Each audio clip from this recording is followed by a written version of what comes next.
dowladda hoose degmada Burco ayaa maanta waxay si rasmi ah u bilowday wada laami oo dhexmari doonta gudaha magaalada Burco ee xarunta gobolka Togdheer wadadana uu dhagax dhigay madaxweynaha Soomaaliland Axmed Maxamed Maxamuud Silaanyo bilowga wadadan ayaa wax goob joog ah koox xildhibaan oo horkacaya gudoomiyaha gudoomiyaha golaha deegaanka degmada Burco ahna maayir ku-xigeenka golaha deegaanka degmada Burco Maxamed Xasan Jaamac Xoday waxaana ugu horeyntii halkaas hadal kooban ka soo jeediyay maayir ku-xigeenka golaha deegaanka degmada Burco Maxamed Xasan Jaamac Xoday oo ku dheeraaday kana warbixiyay dhismaha wadadan iyo muhiimadda ay u leedahay gobolka Togdheer gaar ahaan magaalada Burco maanta ay tahay 2 bishii 9aad sida arkaysaan waxaanu hirgelinay ballanqaadkii hortiina aanu ka ballanqaadnay inaanu sameynayno 12 kilomitir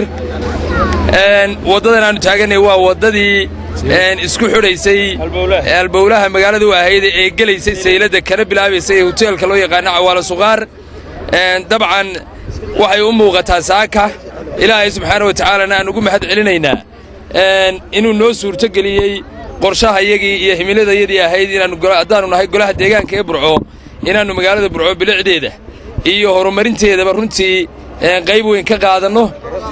halkan waxaan uga mahad celinaynaa dadweynaha reer Burco oo had iyo habeen garab taagan waxaan kaloo halkan uga faa'iideysanayaa uga mahad celinayaa runtii xukuumadda jamhuuriyadda Soomaaliland oo qayb weyn oo mugle ka qaadatay contributionka 12 kilomitir waa ogeedo madaxweynaha jamhuuriyadda dhagax dhigay waxaan halkan mahad labaad uga celinayaa wasiirka madaxtooyada Xirsi Xaaji Cali Xadir Biyeeshigayda madaxweynuhu bixiyay waxaan leenahay markii hore wasaaradda ay joogtana qiimeey gobolka iyo dalka ku lahayd maantana runtii qaybteedii bay ka qaadatay waxaanu halkan mahad uga celinaynaa xildhibaanada golaha deegaanka oo aan har iyo habeen u kala hadhin horumarka degmada waxa iyaguna halkaas hadalada isaga daba maray qaar ka tirsan xildhibaanada golaha deegaanka degmada Burco dhamaantoodba soo dhaweeyay dhismaha wadadan isla markaana bulshada ugu baaqay inay ka qayb qaataan dhismaha wadadan ilaashadaana sidoo kale waxa isaguna halkaas ka hadlay injineerka gacanta ku haya dhismaha wadadan oo ka xog waramay qiimaha ay ku kacayso wadadan samayn doona dadweynaha reer Burco u soo jeedinaya inaynu samayn doono ilaa 30 kilomitir oo dambe hadaa contribution-ka ka qayb qaadataan si wanaagsan qaybtiina u bixisaan sida qoliyii horeba sheegeen waxaan bilownay wadadii saylada ee ka bilaabaysay Cawaala Suqaar waxa marka hore aan u mahad celinayaa dadweynihii nagala qayb galay ee bixiyay contribution-ka waxa bixiyay dad shacab contribution-ka bixiyay waana wax qabadkii dawladda hoose waana cashuurtiinii waxaan halka ku dhisaynaa waa cashuurtaan idinka ururinay waxa kale oo naga caawiyay madaxweynuhu waxoogaa nagu caawiyay annaga shirkadayada Delayta iyo dawladda hoose waxaanu iska kaashanay